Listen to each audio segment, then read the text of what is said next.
Welcome to the Fuck Around and Find Out podcast, Perimenopause Edition. This is the show where we stop pretending everything's fine and start talking about the real hormonal shit show that is your late 30s and early 40s. This is the Too Young for This Shit series because honestly, that's exactly how it feels when your body is changing in this phase of life.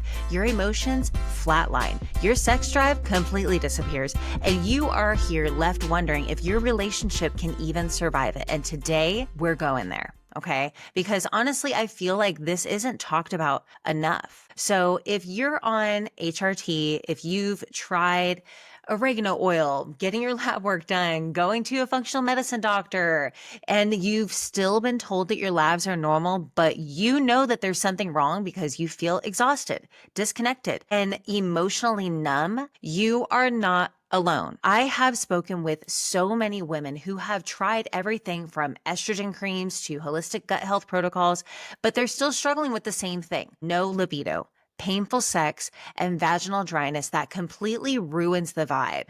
The mood swings also are making them snap at the people that they love. So even if you could get your body into the mode of wanting to fuck, you're mad at your partner for not loading the dishwasher right.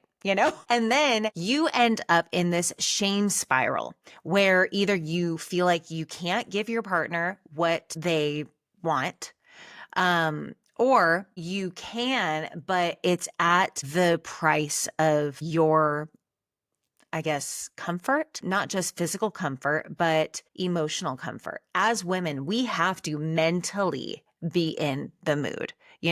He could be doing all the right things, whining, dining, getting you flowers, going down on you. But let's be honest, if we are not emotionally there because we're thinking about our to-do list, or we're thinking about how he said something that kind of pissed us off earlier, it doesn't matter what he does, you are never going to be able to be fully immersed and present in that experience. And the shame spiral that we experience when this happens goes so deep that it could actually ruin your marriage. I've actually gotten quite a few comments recently from men saying that this has impacted their marriages. One man said it ended a 16-year relationship for him. The hormonal challenges that we go through as women go pretty fucking deep. They're not just about our hormones and hot flashes. I can't stress this enough. It really does impact your mental and emotional state. And you feel like a stranger in your body, not just in your physical body, but you end up questioning your decisions, your relationships, your future, your purpose. And this is what happens when a lot of marriages are failing. We used to call it a midlife crisis, and I think that's really fucked up. It's not a midlife crisis, okay? It is just a shift. And when sex becomes something that you dread, when you love your partner but you feel zero desire, when you get to the point that you are scared that they will eventually grow tired and impatient of you, you start to think, what's wrong with me? And I gotta tell you, there is nothing wrong with you. I've talked to so many women who are even newly married, wondering if they're already failing as a wife. I've talked to women that are in 20-year-long marriages who say they miss feeling connected to their husband. They still love him, but they end up faking their desire. And the worst part about all of this is that they feel like they are at fault. They feel guilty for something that they can't control. My girl, this is not something that you could have controlled. However, going back to a previous episode, our hormones are ever evolving.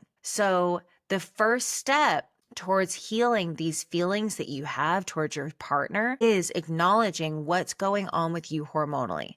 Because if you acknowledge it, then that opens the door for you to start correcting it. Now, when it comes to correcting it, I've had women tell me that they've been on HRT for years and they don't really see the amount of progress that they would have liked. And so then they go back to their doctor and their doctor just says, oh, well, just, maybe increase your dosage. Okay, how much? I don't know. Double it and see how that goes.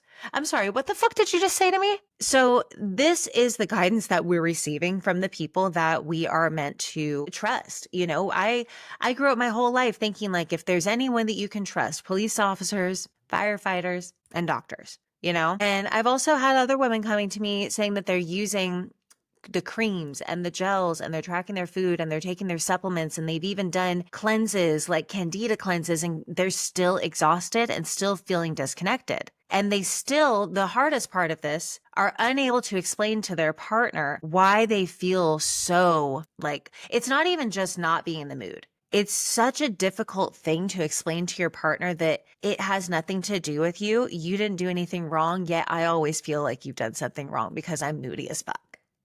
And I want to have sex with you, but also I don't because it hurts, and it gets to a point where you end up feeling very alone in these feelings of lacking intimacy to such an extent that you can't even fucking fake it anymore. And I think that the reason that a lot of us are struggling so much with this is because we didn't talk about this. I literally, when I was growing up, I only thought that menopause was for old ladies and that it was just hot flashes and they lost their period. And I thought, God, women going through menopause are being so dramatic. We don't talk about this shit, but we're starting to now. Now, let's be honest, hormone therapy does help. I'm not against HRT. I am all for it. If that is the path that you choose to go down, I think that it is very helpful if you have a trusted provider that is monitoring your lab work and making sure that you are not just taking the HRT, but you're addressing other factors as well to help support it. You can't just take a supplement without supplementing it with something else, right? So if you don't address the gut health, the stress levels, the neurotransmitter dysfunction, it's just like slapping a Band-Aid on a broken bone. Like that, you wouldn't do that. That sounds a little bit fucking silly, but that's kind of how it is. It is a tool. It is not the only solution. It needs to be paired with other things. Just like you can't expect to go to the gym and get super stacked and jacked without paying attention to your sleep, stress, hydration levels, nutrition. It all matters. Libido doesn't come from a pill. It comes from feeling safe and grounded in your body again. So this brings me back to you can't supplement with a supplement without doing the other things, right? When it comes to getting your libido back, like I mentioned, women need to feel safe. And a lot of times when your hormones are all fucked up, it makes you question your safety. I have had a lot of anxiety driving with my husband over the last couple years. And I was thinking the other day, I was like, when did I get this way? I mean, if you know anything about my background, you know that I lived in Maui for a while. My husband and I did for a while, and we would spend at least one day a week, sometimes 2 to 3 days a week, driving to Hana. And the Hana rainforest is not only beautiful, but it's also one of the most dangerous roads that I have ever been on. And my husband would just be whipping down the road to Hana because he is so experienced with this road and he's such a strong driver. Like I fully trusted him. I wasn't like on edge, like holding on to the railing of the door and like looking both ways. I trusted him. I would sleep. I would like be on my phone. I didn't give a shit. But now, last couple years, I'm like, I don't trust you. I don't trust me. I don't trust the other drivers on the road. And I was like, when did this change? Like, I know that I trust my husband. I know I'm safe with him logically, but like systematically, I don't feel safe. It's not his fault. He didn't change. He didn't do anything differently. It comes from the hormones affecting our actual mental and emotional state. That is a real thing. And the vaginal dryness, That's not just a menopause thing. It's often a sign of an underlying gut and inflammation and nervous system dysregulation issue that no one talks about. So I'm not saying all of this to make you feel like, oh, this is such a big problem, like I'm a lost cause. I'm saying this because the more we know about why things are happening, the more empowered we are to correct it. So here's what I want to say to the woman smiling at her partner across the dinner table, but secretly wondering if he's noticing how disconnected she's become, the one who avoids intimacy because she doesn't not love him, but because she's ashamed of how her body feels. You are not broken. You have not failed. You're not a bad wife. You are just stuck in a system that was never built to support women like you. And it's okay to admit that this season is taking a toll on your relationship. It's okay and incredibly valid to feel scared that your spark is fading. And it's okay to want it back, not just for him, but for you. Okay. And I speak from personal experience that in the beginning of my relationship with my husband, oh my God, we were fucking. We were fucking all the time. And just a little bit of backstory to lead into this. I have never been a very sexual person. I don't know why. Honestly, I think I get in my head. I think that past relationships kind of ruined that for me. But when I got with my husband, oh my God, like it was so beautiful. And leading up to us beginning our relationship, we were both celibate for about a year for separate reasons. We weren't even together at the time. We were just like on our own personal growth and self-improvement journey. And part of that was being celibate. And it was amazing. And then we got together and we started fucking. And then got married a few years later. And I noticed that my sex drive started to really decline when I was around like 36. And in reflection, I realized that at the time I was blaming it on environmental factors like, oh, I'm just too busy. I'm too stressed. He never comes on to me. COVID, but then it continued and it kind of snowballed to the point where I noticed that we were only intimate when we were inebriated. And that is not okay with me. And then once I started to get a handle on my perimenopause symptoms and started taking the proper supplements and nurturing my body and paying attention to it had been over the last few years and realizing like, oh shit, that was actually hormonal imbalance. I thought our marriage was just suffering. I thought that I was becoming less attracted. I thought I was becoming the kind of woman that just doesn't need sex, because I wouldn't even get aroused when I would watch like a movie and they have an intimate scene. Like I just wouldn't feel anything. And once I started to balance things out, girl, we'd be fucking again. And it's different. It got to a point that I didn't think that it was able to get back to. And it's been so great for not just my marriage, but for me. Like I don't know about you guys, but I have always viewed sex as something that we do, yes, for us, but mainly for him. We want to make sure he finishes. Oh, don't worry about me. That's not how it's supposed to be. And I never realized that until I felt how I do now. And what I feel now is the actual desire and the confidence to say, no, I want to feel this way. And we can hold out on you for a little bit because I want to get mine. I actually really enjoy that. And I know that this episode kind of like took a turn. I don't know if you guys were all prepared for all the sex talk, but we don't fucking talk about it enough. This isn't just for him. We're not trying to get your libido back so you can save your marriage so you can give your husband the better sex that he's been wanting, or so he doesn't cheat on you, or so he doesn't leave you. That's not why we're doing this. We're doing this because, baby, you deserve to feel good when you're getting fucked. Don't you? I think you do. And if you don't think that you do, you ain't never been properly fucked, my girl. So the facts are, you don't need more estrogen. In fact, if your gut health is not healthy, your body won't be able to metabolize the estrogen that you are supplementing with that HRT.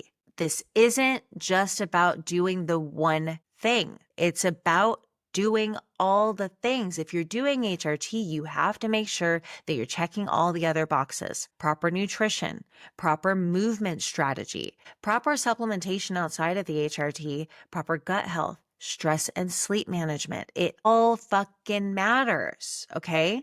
You also don't need to keep forcing yourself to be in the mood.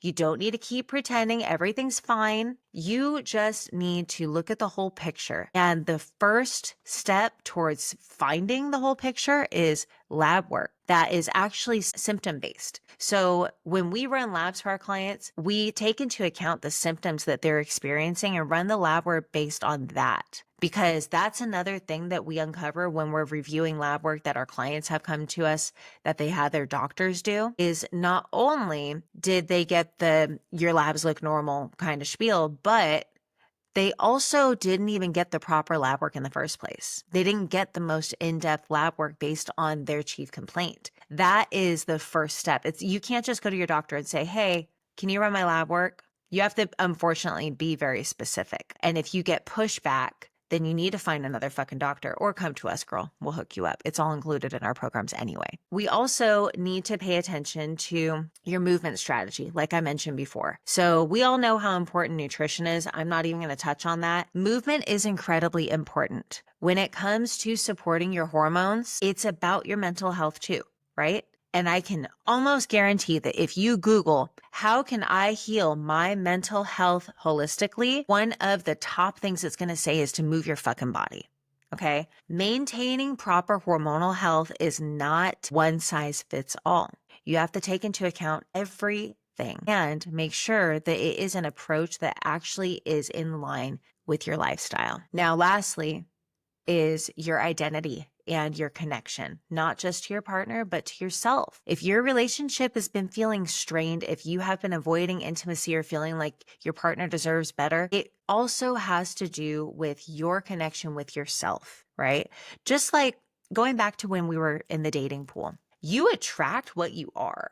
You can't be out here saying, I want a guy that's super fit and disciplined and makes a lot of money. If you're not going to the gym and you're not focused on healthy finances and you're not, focusing on your career, you'll never attract a guy that's doing all those things. So we need to become that woman. If we feel like our partner deserves better, we need to become the partner that we are proud of being. And that is a journey. Okay. It's not going to happen overnight, but it does start with making sure that physiologically you're healthy. Moral of the story, everything goes back to your hormones, girl. If you want a good fucking, you have to make sure that your hormones are healthy. Okay. So if this episode cracks something open for you, if you're feeling like maybe it hit home, maybe you're feeling like, oh, shit, I want to hear more about this, screenshot it. Tag me on your Instagram stories. I would love to hear your thoughts about this. And also, if you have a friend that is maybe going through the same thing, send this over to her, girl. Because like I said, nobody talks about this shit. And we're going to stop pretending that everything is fine because it's not. Okay? You deserve a good dicking. So on that note, I hope this resonated with you. Like I said, please feel free to reach out and I'll see you next time.